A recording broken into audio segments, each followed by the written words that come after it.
Hello, my marketing and entrepreneur friends. Welcome back to another exciting episode of the Let's Talk Marketing podcast, where I, your host, Katya Allison, get to explore the latest trends, techniques, and strategies in this world of marketing. And in today's episode, my incredible guest, Seth Donlin, a marketing and storytelling coach who has worked with countless clients on helping them communicate their messages authentically, joins me.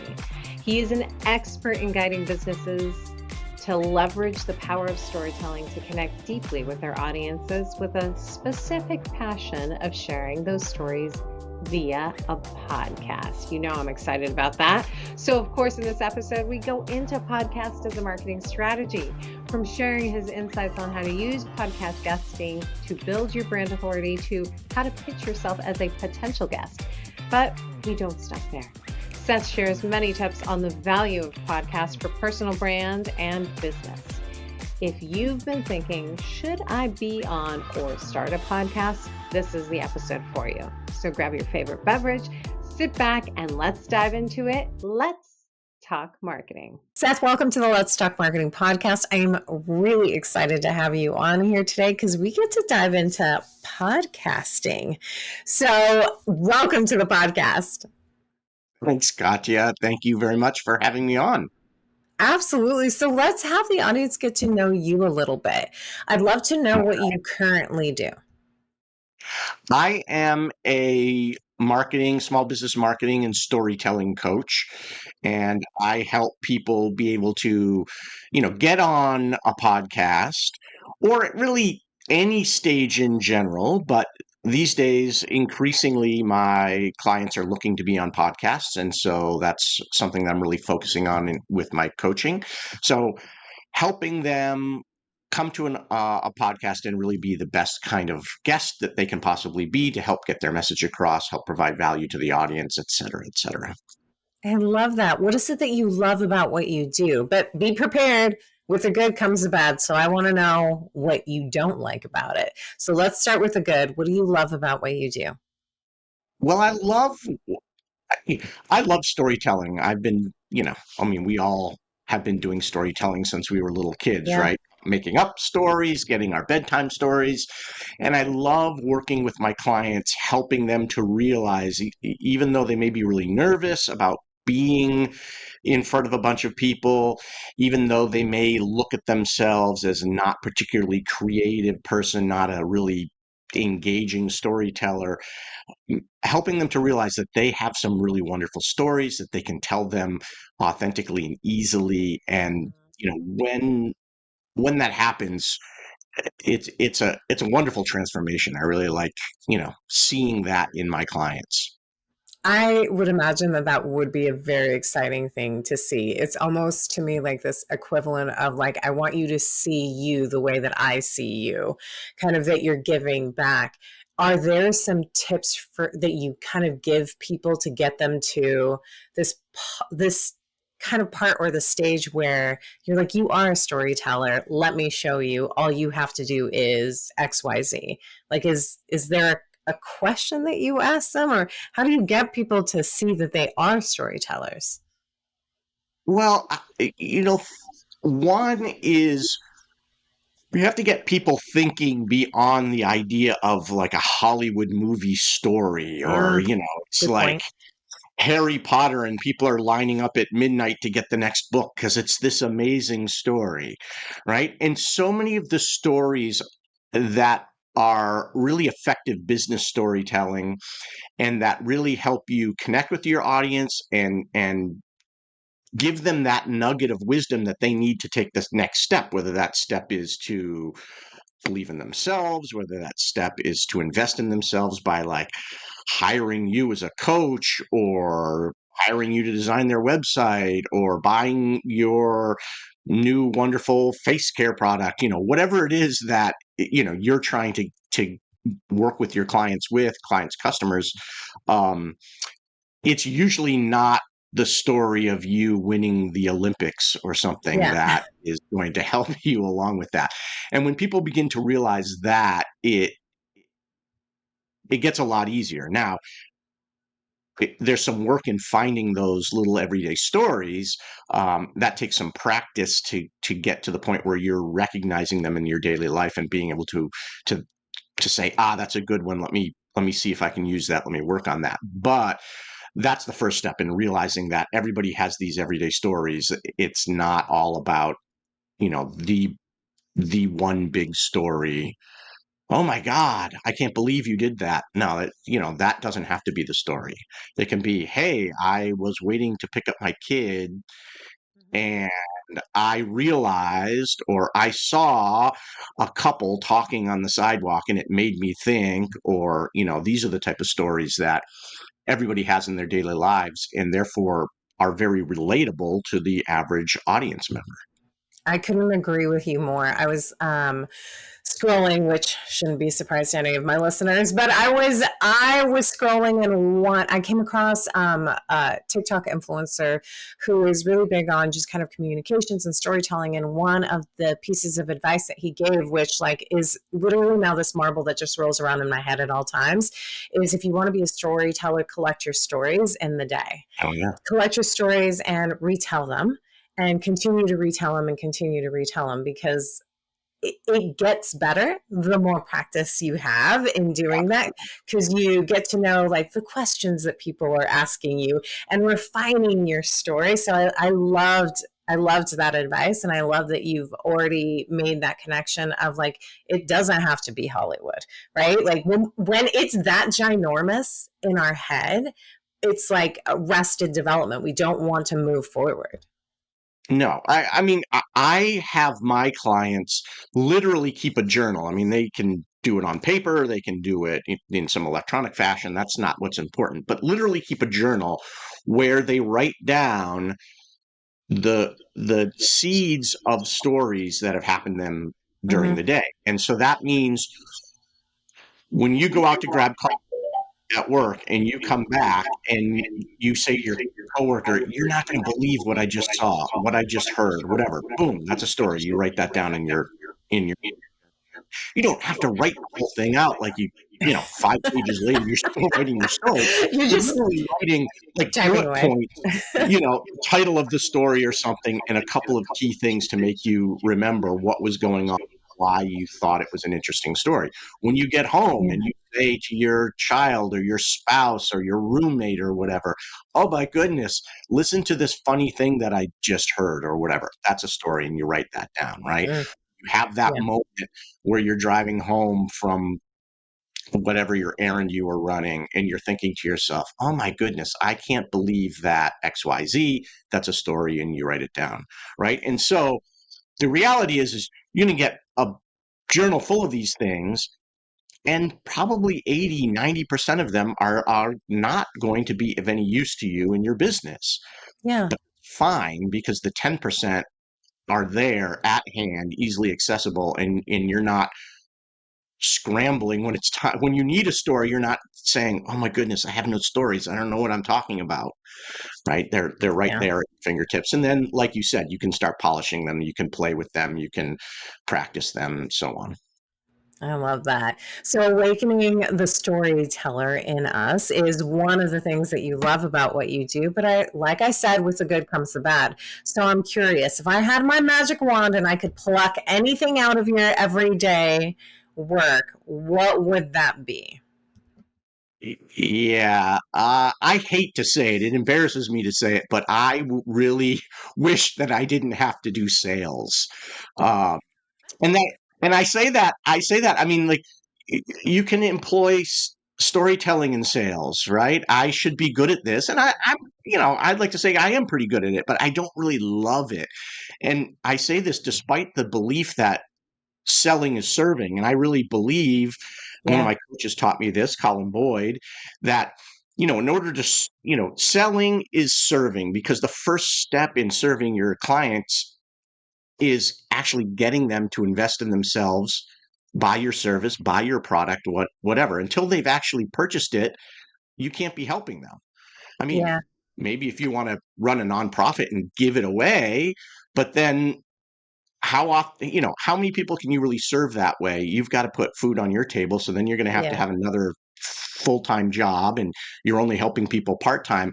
When you can sell, you can serve them. And it's similar to doing what we're doing right now, right? I'm coming on your show, which to some people feels very uncomfortable the way that selling does for me. Yeah.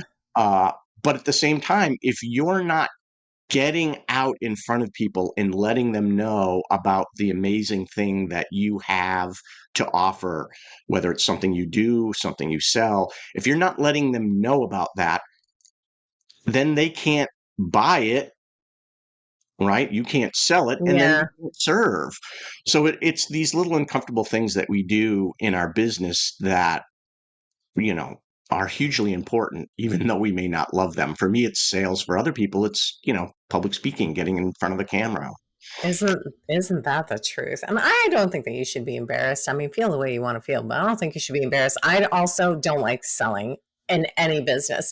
And I think like oftentimes I have this discussion of, well, marketing and sales are just so intertwined, and they definitely are. But for me, like Oh, the absolutely. distinct difference is, for marketing, my joy comes from the twinkle in the eye, not the pressure of the bottom line. And that's where I think like sales lives, because you're right, we do have to be able to sell. But when you come at it from like this place that I do from a marketing perspective, where I'm like, I do like that joy of the storytelling. And when you get something, I call it like the twinkle in the eye versus this pressure of like, oh no, now this conversation, I have to get this for my bottom line. So it's such a nuanced difference, but it definitely like the way that you approach it. That's definitely where you feel it the most.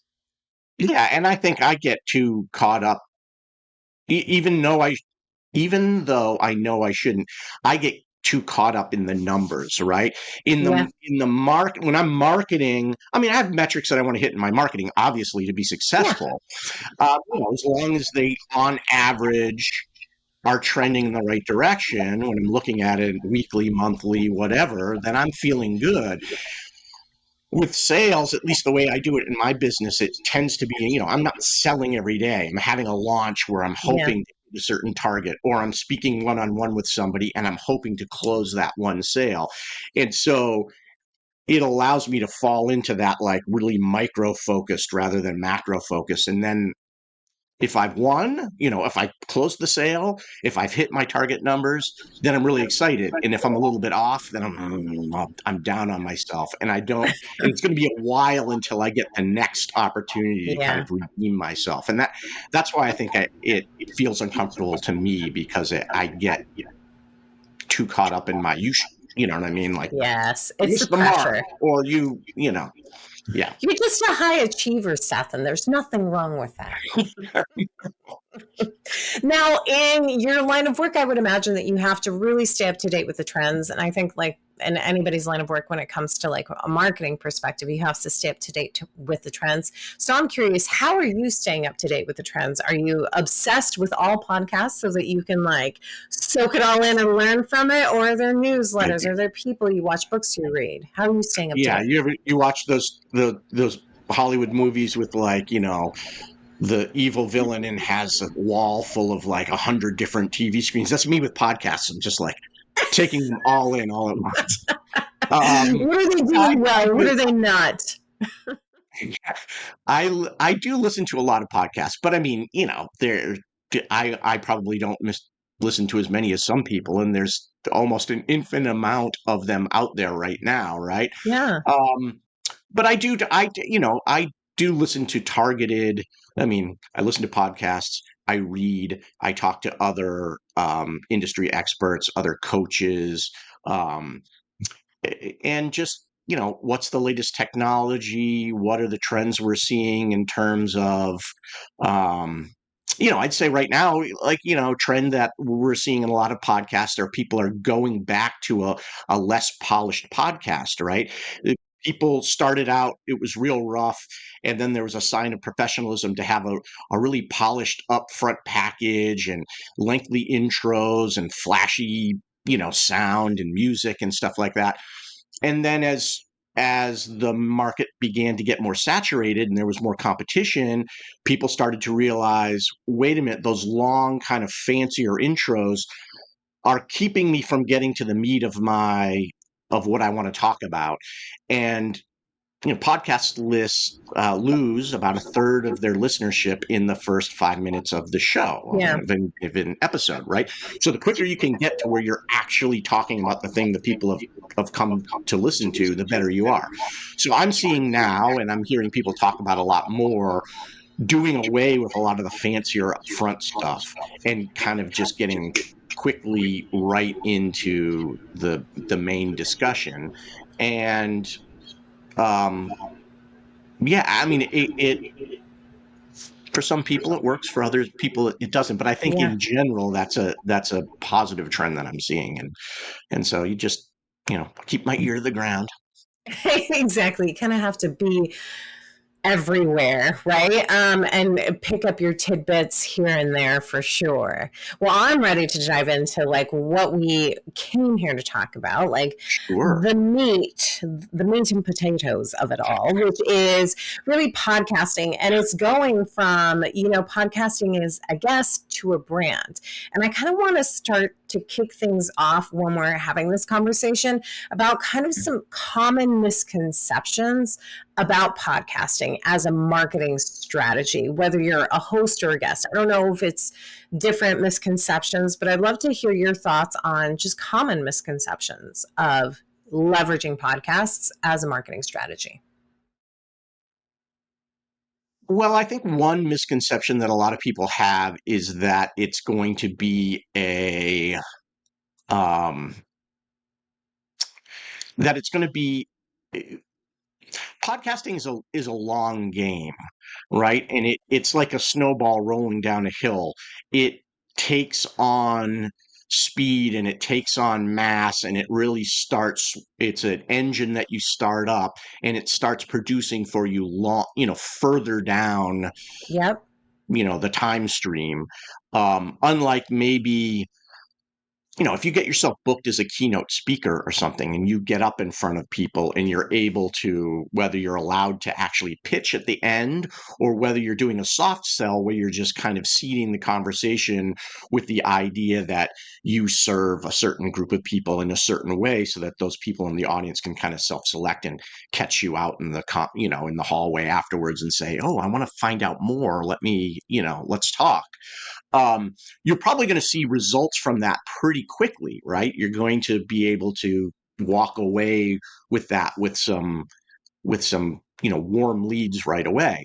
And hopefully, if your call to action at the end of a podcast is good, you're hopefully going to walk away with some warm leads from that. But you're going to see that grows over time because there's going to be a certain amount of the audience that listens when the show launches. There's going to be a certain amount that listens a couple weeks later. There's going to be some people that find that show via, depending on where the host is putting it, they're going to find a pin on Pinterest about it, or they're going to find it on YouTube, and it's going to be 6 months and 9 months later, and those leads are still going to keep coming in, and they, show after show that you do, they stack upon each other, and then that ball really gets rolling. But if you're saying to yourself, oh, I'm going to go get myself booked on one or two big shows, and then, woo, it's going to all just come like flooding in at me. It's probably not going to happen that way. It's going to be, you're going to have a gradual build. The biggest takeaway from what you said is that it's the long game. Because I also think that is a misconception that you're going to see something right away. And while, yes, to your point, there are instances where you can see something from like a brand perspective, I want to get the leads. I think that it's a version of SEO, right? Like SEO is the long Mhm. game.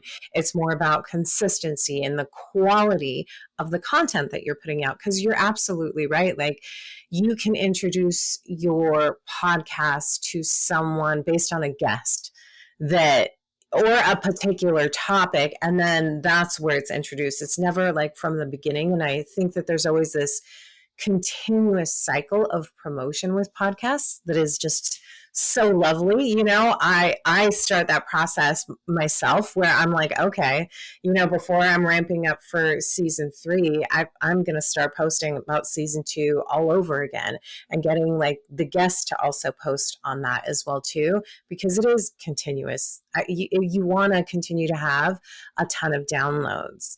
Now, from a brand perspective, what are the advantages of hosting it versus being a guest, or do they work kind of together?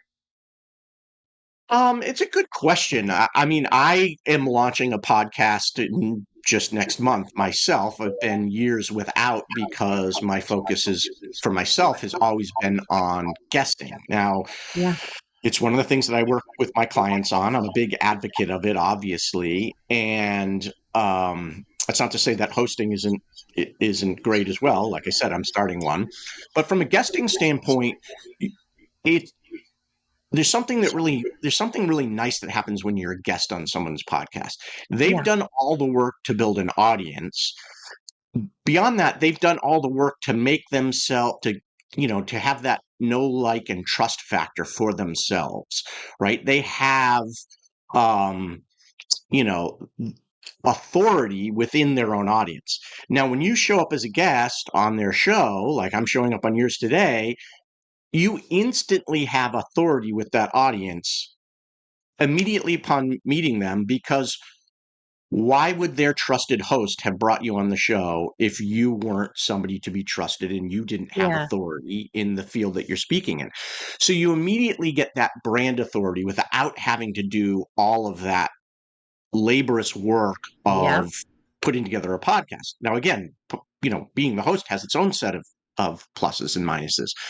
But now, next week, I get myself booked on probably 3 podcasts a month, just month in, month out. And so sometimes I'm coming back and repeating on somebody's show, but 3 times a month, I'm getting in front of a new audience and getting that authority placed upon me by the host, which is something that, you know, it would be really hard for me to replicate those numbers in my own show yeah, unless I had like a top 1% show or something like that, right?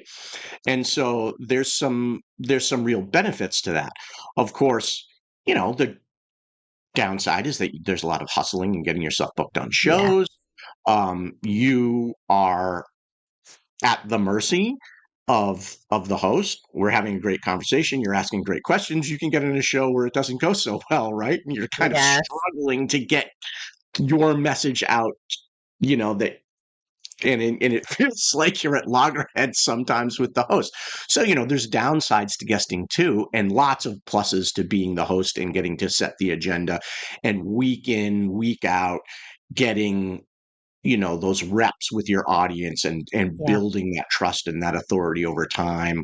The ability to bring on a guest to help lend yourself credibility, but also to if you do solo shows, to do a solo show where the focus is just on you. You are the expert, right? You're not like a journalist interviewing an expert, right? So yeah. pluses and minuses. I think for starting out, it's a lot easier to start out as a guest. But again, you're not controlling your own destiny in that sense. That's so true. I couldn't agree with you more. And so many, I have like 12,000 questions, follow-up questions that I want to be able to ask you. But for one, like the thing that I want to call out that you said is building that brand authority. And it's that social proof of being a guest on someone's podcast so that you have that built-in authority. You're speaking to their community, and hopefully it's the right one, which leads me to the segue of how do I find the right one, right? Not just for myself, but I Sure. think like that's a common question for brands who have it in their head where they're like, let's just do the podcast, right? Or let's do podcasts. Get me a guest spot on, on any podcast. Like, how do I even know which podcast to go after if I, for example, am working for a brand that wants to get their senior leadership to put out some kind of thought leadership content? How do I even know which are the right podcasts? Yeah, well, that takes, like anything, it takes some research. And there's a couple ways you can do it. One, you can do it yourself, or, if you have a team, you have your team do it for you. Another is you buy it Mm-hmm. via hiring a podcast. There are podcast booking agencies. And just like, if you were excuse me, I have to get my cat off of my. I love that your cat wanted to make a guest appearance and obviously has an opinion about exactly how to show up at a podcast. Yeah, and that's why I kept my 110-pound dog that's normally in the office with me out for recordings, because he would be trying to He's make like, I've got stuff to himself. say. But getting back to the question, yeah, there are a lot of wonderful agencies, um, actual agencies. There are people that do it solo or with a small team, right? That maybe are also coaching people like myself. Um, but you can hire people to book you on podcasts, just like you can, if you can get a publicist for your band or your books or whatever, right? And they will find Yeah. spots for you. Um, Depending on what your offer is, it can be, depending on how you look at it, it's not inexpensive, but the best agencies charge anywhere from between like $500 and $600 per booking, basically. Some of them have many of them do we will guarantee to book you on 10 shows or 30 shows or whatever, right? Some will give you a monthly, and then they're hopefully it comes out in a wash that you get a fair amount of bookings. But I like the kind of guaranteed, I will book you on X Number. amount of shows Yeah. model. Usually that works out to be about $500 or $600 a show, which seems like a lot, but it depends on what you're doing. If you're selling a high ticket item, then you can do my group coaching program. Um, they're generally offered for $2,500.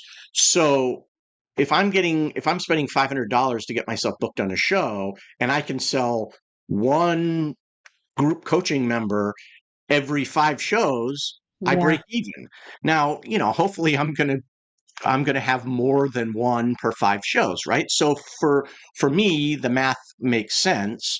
I also book myself on shows to even add into that. But if you're not paying for it, um, and I generally recommend people do, because let the experts handle that. Okay, Yeah. if you can afford it, if that's within your budget, let the experts handle it. If it's not within your budget, you're just starting out, you're just wanting to kind of like dip your toe in the water. There's lots of, Facebook has communities where you can, called find a guest, be a guest communities. You can go on there, you post hashtag find a guest, hashtag be a guest, not all the hosts, but lots of podcast hosts, particularly ones that are just starting out, which are great shows for guests that are just starting out to be on.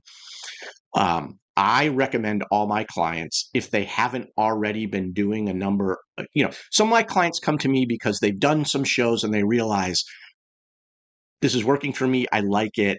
If I'm going to keep doing it, I want to get better at it. I want to find somebody to help me get better at it. Okay. Other people come to me because they say, I want to start at this and I want to start out with help, that so I hit the ground running and I'm doing as well from, day one as I possibly can. For those people, I generally recommend that they book themselves on shows with almost no audience. Most people want to go, they want to find the best fit with the largest audience, which makes sense. Yeah. But it's like a professional athlete, right? Baseball has a zillion, right? There's the major leagues, and then there's triple A and double A and single A and high A and whatever. I don't know if you know baseball, but there's like a million minor leagues. And Yeah. an athlete doesn't get drafted and go right into the majors. They work their way up through all these minors. So I tell my clients, or mentees, anybody that I'm even just giving a piece of advice to, don't worry about the size of the show, how many episodes it's had, whether it's going to stand the test of time. ultimately for your first or couple of shows, you don't care I mean, hopefully the podcast doesn't fail and it's still around and people are still finding it like years down the road. But if that host puts out 5 shows and then quits, you don't care. I say you don't care because that show and your second show and your third show that you're guesting on are really just you getting all your jitters out and Yeah. making a fool of yourself on a not you're going to make a fool of yourself, but like you're going to worry that you're going to make a fool out of yourself. So do it in front of a really small audience. Probably you won't make a fool out of yourself. But if you're nervous about it, don't do it on a big stage. Do it on a really small stage. I love that advice. And I do, I have obviously follow up questions to that too. But one of the things that I really love about that is that it is really about getting in your reps. And, Yeah, I'm piggybacking off of your baseball analogy, right? Like it is getting in the reps of it so that you can go up and work your way through the different leagues sure. and, eventually hit one out of the park that has like that big audience, which does lead me to my next question, which is let's say I'm doing this myself. I have this, executive leader that I know that I want to get into podcasts. What kind of things am I looking for? You mentioned audience size, but you also mentioned how long it's been, how many episodes. Like, Sure. how much do those things play into, is this the right one or is this not the right one? Are there markers that I should be looking for to get me at least in that right direction? Sure. I mean, I think you want to see that probably depending on how right, it's hard to give a hard and fast rule.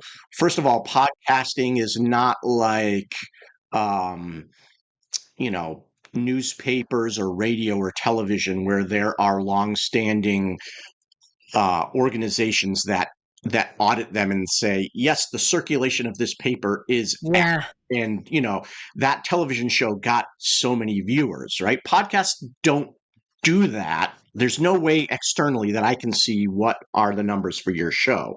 You can say my numbers are Y, and I'll believe you, right? Why not? But you can't say like I'm going to search for shows that get 3,000 monthly downloads. Boom, right? Yeah. You can't do that. So you have to kind of infer um, via some other things. And in one way that you can do that is just, you know, how long have they been doing it? How many episodes do they have out? What's their consistency like? Are they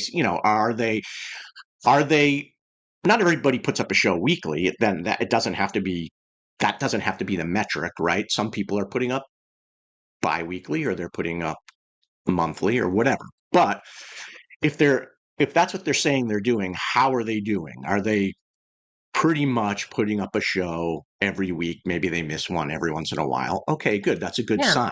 Have they put up, if they're going weekly, have they put up 30 shows or something? You know what I Yeah. mean? They're like halfway through a year and they're still going strong. And you're like, okay, well, this is looking pretty good. Now, if you see that they put out 3 weeks in a row and then 4 weeks later there's 2 shows and then 3 weeks later there's a show and then a 2 week gap, and like, okay, if you see that there's a long body of work and they've been doing this for years and they're just spotty, well, that's a judgment call for Yeah. you of whether you want to be on that show or not. It looks like they're probably not, you know, they're not going to quit. They've been at it for a while, but what is that listenership like when you're like, oh, it's a weekly show, but then there's all these gaps, and like, as a podcast listener, Yeah. like when a show goes on a bit of a hiatus, sometimes you lose some audience because they get listening to other things and then they don't come back, or Yeah. or 9 months later, they're like, oh yeah, I got to get back to listening to that show, but they've lost 9 months. Are they going to go back and binge those 9 months of episodes? If you're in that 9 month gap, maybe you get missed, maybe you don't. So, it's a judgment call. You have to look at these things and figure out if you think it's a right fit for you. And again, unfortunately, there's no like hard or fast metrics. If some big name, if you've got this senior management person in the industry, they're in, they're a sand hog, they drill tunnels in heavy construction, and there's some giant in the heavy construction industry that's starting a podcast and they're 3 episodes in, I'd say jump on it. I mean, maybe Yeah. that podcast doesn't Good survive, point. but take a winger, because if it does survive, well, you're in early on with a titan, right? um, so again, you've got to kind of figure, unfortunately, it's like you've got to figure it out a little bit for yourself. What's your risk Yeah. reward? In the end, you spend a little bit of prep time, you spend some recording time, you spend some time afterwards helping promote the show. I mean, you're probably only into it for a few hours or something like that. So it's not Yeah. like a huge investment if it doesn't pan out. It's not that heavy of a lift at the end of the day. And also, even if the podcast does flame out, podcasts don't just like die off. Like they don't just delete them. They're just not found. So you always have, in my opinion, you always have that body of content, right? Like if I'm going on to a show and I have a message, my message is consistent, whether the podcast isn't consistent. So I always look at it as a huge value add from a content perspective. This, for me personally, when I'm a guest on a show, I know that I'm like, well, this is all building up my brand, and I still have those links on my, the podcast links on my LinkedIn. Like these are all still accurate representations of who I am. And I think that it works both ways for a brand.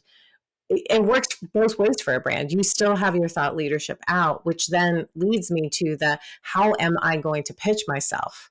Right? Like as a brand, as an individual, how do I pitch myself? What do I get ready so that I am satisfied with that content if it does fizzle out? I've seen a lot of different approaches, but I'm really interested to hear your approach in outreach to be a guest.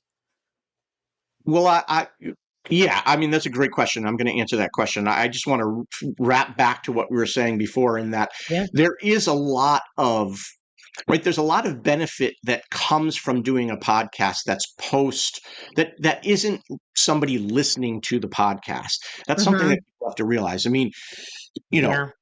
there are going to be backlinks to your website from the show notes. There are going to be social media, provided this is one of your judging criteria, provided the host is doing it right. There are going to be all these things.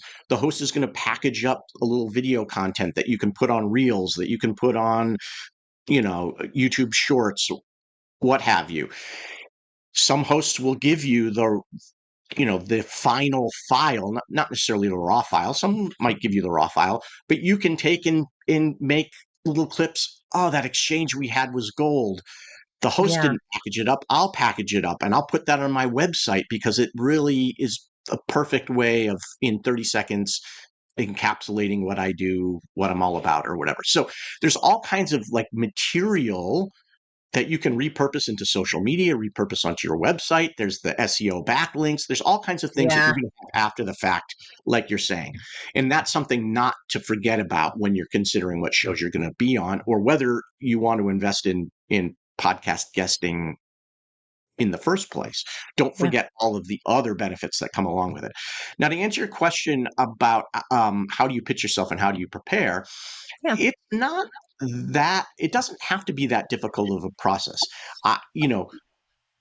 Put together a one sheet for yourself that has headshot on it, brief, like one paragraph bio about who you are professionally. I mean, presumably you're doing it professionally. If you're, pitching your life story, it's slightly different, right? But bio about who you are professionally, and then topics that you would be perfect to speak to. All right. I speak about, 1, 2, 3, 4, 5, and then 5 questions. It's, kind of a redundancy, but it helps.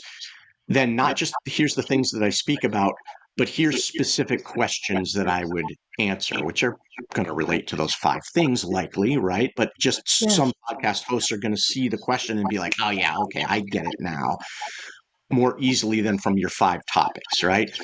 Like I said, and then you're going to have your like social media links on there, so they can go and check you out to make sure that you are who you say you are and see, oh, yes, this person is active on LinkedIn. This person is active on Instagram or wherever it is that you're active. Yeah. Because the host is going to want to know that you're going to help. In most cases, the host is going to want to know that you're going to help promote their show. And so they want to make sure that you don't have 10 connections on LinkedIn or, or, 5 followers on Facebook or something like that, and you're not going to Yeah. be able to bring any additional audience to the party.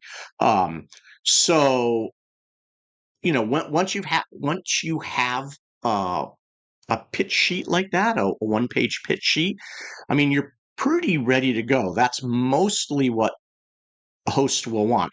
They'll also want materials after the fact. They're going to want they're going to want, a high res headshot from you. They may want you to fill out a form where you're going to list all of your email and your podcast, your social media, handles and all that kind of stuff. Yeah. But that for pitching yourself, that pitch sheet is probably all you really need. Now, if you want to do it a little better, or better, if you want to be if you want to take it to the next step, then having a page on your website that is dedicated, kind of like having, like if you were a keynote speaker, you have a speaker page. We have a page that really kind of talks about your podcasting. Once you've had some podcasts, you can link to those podcasts on there. You can have a little audio clip or video clip if the podcasts are being recorded like this one is. You have these things on your podcast page that you can drive people to, and for SEO purposes and so on and so forth. And then the third thing that I would say is um, once you get some shows under your belt, and this goes back to the earlier discussion about like just get on some shows, any old, Yeah. make sure that's a show in your industry. But if they have 2 listeners, that's fine, because you just want the audio and the video clips so that you can put together a sizzle reel, and then you can send a link to hosts of your sizzle reel to give them a sense of, okay, this is who I am. This is what I'm like. This is what it's like to interview me. This is how I talk and relate to the audience. And that will also, it's another nice, like, oh, wow, this person has a sizzle reel. They're Yeah. serious. They're They really know what they're doing.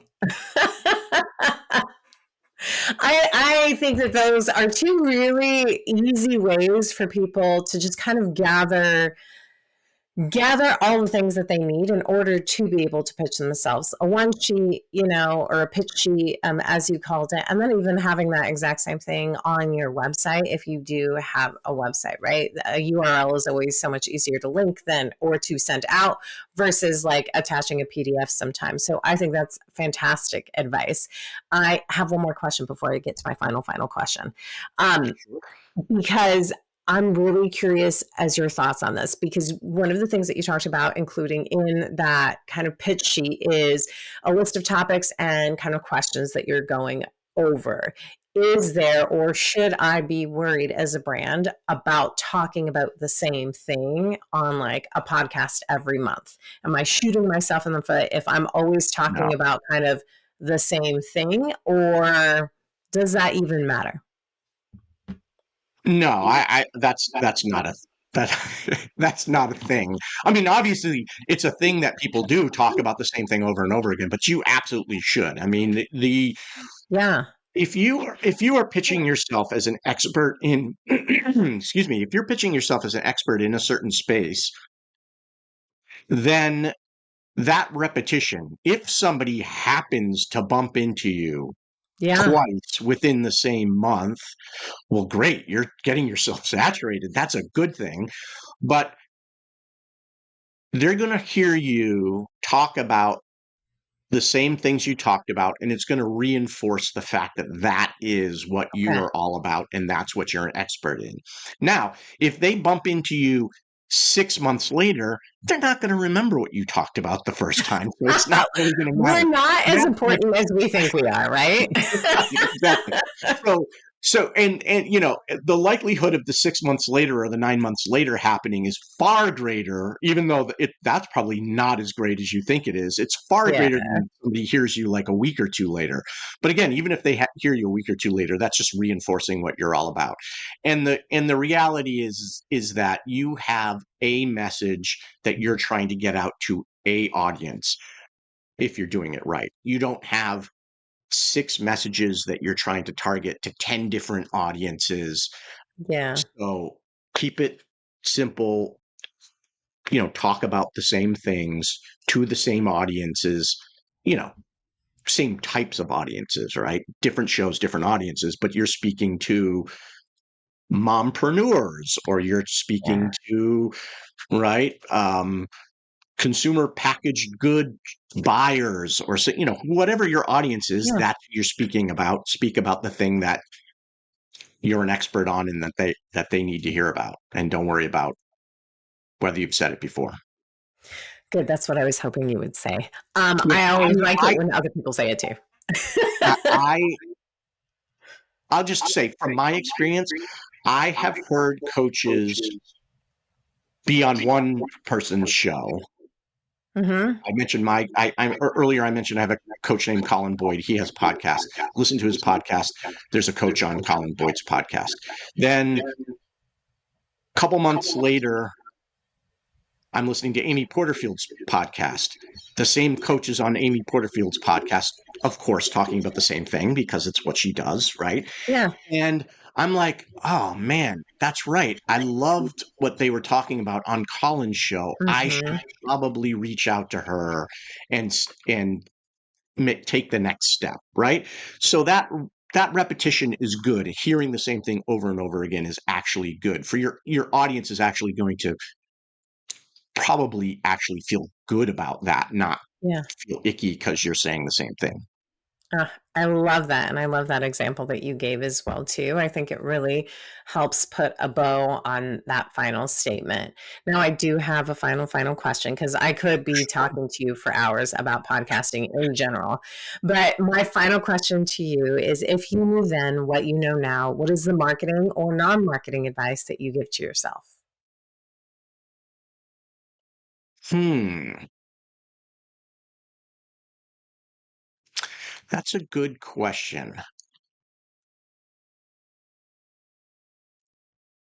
I'm going to I'm going to say I'm going to take us on a little bit of a journey. When I was a little kid in grade school, and I'm dating myself, but I was born in the early 70s. So when I was in grade school, it's like late 70s, early 80s. Mm-hmm. Truckers were like the biggest thing. There were so many movies, Smokey and the Bandit, Any Which Way But Loose, Convoy, all these trucker movies. And my best friend and I, anytime that we could, we would hop on our bikes and we would drive down to the local rural route where a lot of semis would come by. And we'd pack a lunch and we would sit out there pumping our fists as the truckers would go by to get them to blow their air Yep. horns. Okay. We loved it. We were in heaven. We would argue about Peterbilt versus Mac. I loved Mac. Keith loved Peterbilt. And, just have a great time as these truckers would blow their horns because it's like, oh, two 9-year-old kids, 10-year-old kids, whatever. Of course, they're going to blow their horns for us. Well, if you think about it, on that road, that rural route, there were a fair amount of trucks, but there was way more pickup trucks and cars and station wagons and vans, right? And we're out there going like this. Yeah. What does that have to do with the cars and the pickup trucks? Nothing. That message that we were sending to the truckers was totally lost on the pickup trucks and stuff. But we didn't care. We were there for the Mm-hmm. tractor trailer, the big rigs, right? And so one thing that I think about in my marketing, in my messaging, is sometimes I'll get feedback to some message that I put out that I think is going to really resonate, right? Yeah. And it does resonate with some people. And then it gets it resonates negatively with some other people, right? They're Mm-hmm. like, why are you doing this? Why are you talking about that? LinkedIn isn't for this or whatever. Yeah. And I just remind myself, those people are station wagons, right? They I are love that. not big rigs. They do not have air horns. I do not care about them. I am here to get people to blow their air horns. And I have some people down here in the comments blowing air horns. I'm fine. If the Yeah. station wagons are like shaking their head at me or wondering what I'm doing or don't get it, that's okay, because that's not the audience that I'm after. And so, to properly answer your question, I would say early on, I got too caught up in trying to to have broader appeal. I mean, I understood marketing enough to know that I wasn't trying to Yeah. appeal to everyone. I want people to like me. I want people to like my Yeah. content. I want people to be like, oh, well, that wasn't for me, but I get where you were coming from. That was great. And I wanted just all happy vibes and a growing audience. I didn't want to lose any audience members. Now I'm like, I'm speaking to truck drivers to get air horns, and I don't care about anything else. That's all I care about. And I wish I had realized that earlier in my career. I love that advice. Some would say I'm obsessed with it because yes, leave out the station wagons of your life, of your life, and for work as well too. And I think that that's a hard thing for people. Sometimes I think one of the best pieces of advice that I ever received in my career was something similar. I had this boss who, and again, when you're early on in your career, you do want to be liked, right? Like liked is a thing. And I remember so distinctly, she sat me down and she said, you're not going to be everyone's cup of tea, and that's okay. Not everybody's going to like you, and that's okay. And it's so funny how those little like tidbits stay with you. And now I really use that for every aspect of the things that I do with email marketing. If they unsubscribe, why would I take it personal? Thank you for scrubbing my list for me. This is obviously not the email for you. And this is the only way that we can communicate that. So I love that you said I, that. I don't I don't think we talk about it enough. Good copy, good marketing, good messaging repels as much as it attracts, and it should, Mm-hmm. by design, it should be pushing people. It should be, not alienating people in a negative way, but Yeah. it should be pushing people away, so people are like, oh my goodness, that person is not for me. Great. You've made this, Yep. you've gotten out of my way. Now I can talk to the people that I need to talk to, right? Ex- So it's a great thing when, not controversial for controversial's sake, not For edgy for sure. edgy's sake, not right, but don't worry about offending or Yeah. turning somebody off like you should be. If your message isn't turning people off, then it's not turning people on. So you should Mm. be specifically looking to divide any audience you're speaking to into the people I want to be speaking to and the people I don't need to be speaking to. And your messaging should always be doing that, sifting and refining and constantly. Hopefully, as your target gets more and more refined. Hopefully, you're just polishing off the edges, repelling the edges, and you're Yeah. drawing in more and more. But Yeah. it should always be scrubbing people off at the same time that it's attracting people in. I I think that I just really needed to hear that today of all days as well to that last soundbite of if you're not turning people off, then you're not turning people on. Because you're right. This is also something that you can take on with everything from marketing to things in your life as well too. You're just not going to please everybody. I No. cannot thank you enough for coming on here and just dropping your knowledge bombs and sharing your insights with me and my audience. So thank you so much. You are very welcome, Katya. Thank you for having me on the show. I really appreciate it. It was a great talk. Absolutely. I really enjoyed it. I hope that you enjoyed the episode with Seth, where we really dive into podcast pitching, podcast guesting, kind of all things podcast. I've got my key takeaways for you. First key takeaway, podcast for brand growth. Let's talk about the power of podcasts. Seth really opened our eyes today to how stepping into the right podcast can be a game changer for any brand.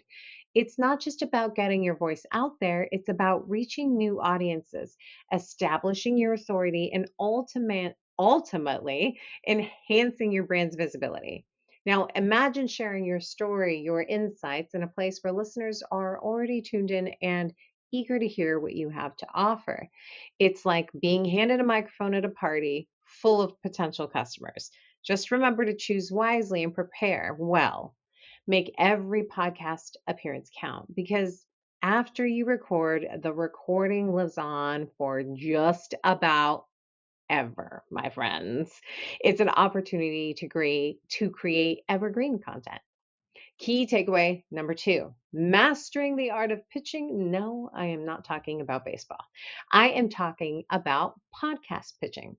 So, what about when you're pitching, right? The golden nuggets on crafting pitches shared that really resonates is to remember that it's all about connecting with your audience, understanding their needs, and presenting your ideas in a way that not only captures their attention, but it holds it.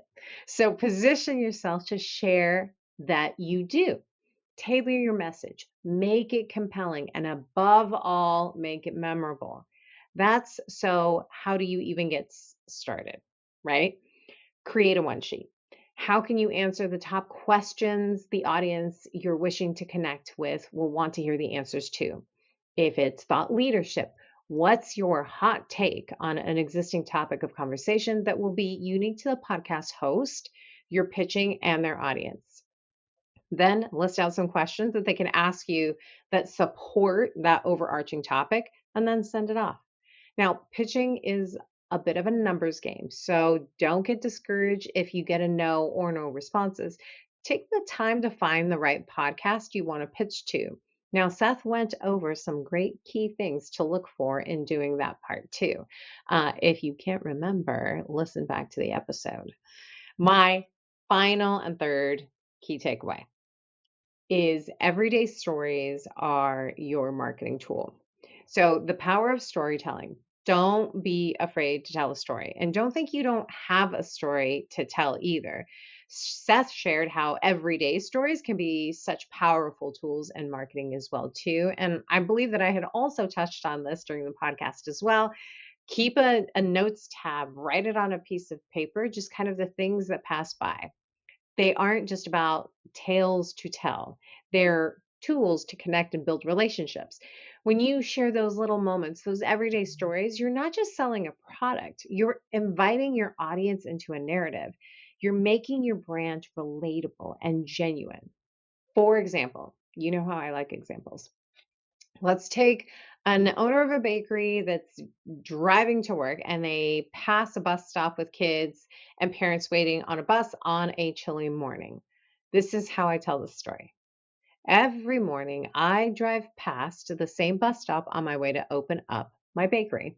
Now, today it was especially chilly. Yes, California chilly. So there was a bite in the air to the chill. And I saw these group of kids waiting for their school bus, and they were shivering and they looked miserable, and not all of them had gloves, and the parents were cold. It made me think of just warmth and comfort, and I wanted to go to that. I want to seek that all the time in cold mornings. That's why I decided to start Warm Welcome, where every cold morning, anyone who comes by on their way to work or school gets a free small coffee or hot chocolate with any purchase. It's my way of spreading a little warmth in the community. Bam, that's the story. And I was just driving past a bus stop. The marketing campaign, Warm Welcome. And now you have your marketing message with it. So next time you think about your marketing strategy, remember those simple stories could be your strongest assets. Now, what did you take away from today's episode? I want to hear it. Post on the Let's Talk Marketing LinkedIn page or the YouTube channel. Let's keep this conversation going. A very special thank you to my podcast editor, Johnny Ike. And thanks to you for spending your time with me today. Until next time, may the conversations flow, the laughter linger, and the outlook remain optimistic but grounded in reality. This is Katya, signing off.